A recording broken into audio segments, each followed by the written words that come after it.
Nabawi ng PPIW Patrol Group Region 7 ang isang Toyota Innova sa isinagawang roadside enforcement operation na nasa lokal na alarma dahil sa nabigo itong ibalik sa kahabaan ng Governor M. Cuenco Avenue, Cebu City.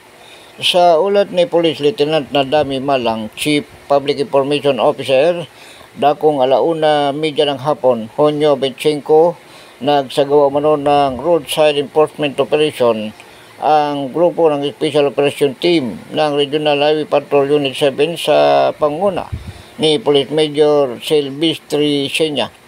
Kasama sina Patrolman Roger Ray Tatoy at Patrolman Junel Cordoba dahil sa pinaigting na kampanya kontra anti-carnapping at traffic law enforcement operation kung saan pinara ang driver ng Toyota Innova dahil sa obstruction of traffic ng illegal parking sa lugar.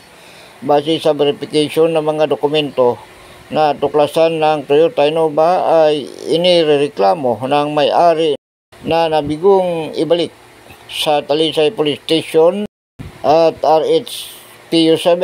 Nasa impounding na ang sasakyan para sa macro-etching examination habang inisyu naman ang driver nito ng Temporary Operator's Permit o TOP dahil sa paglabag sa batas trapiko.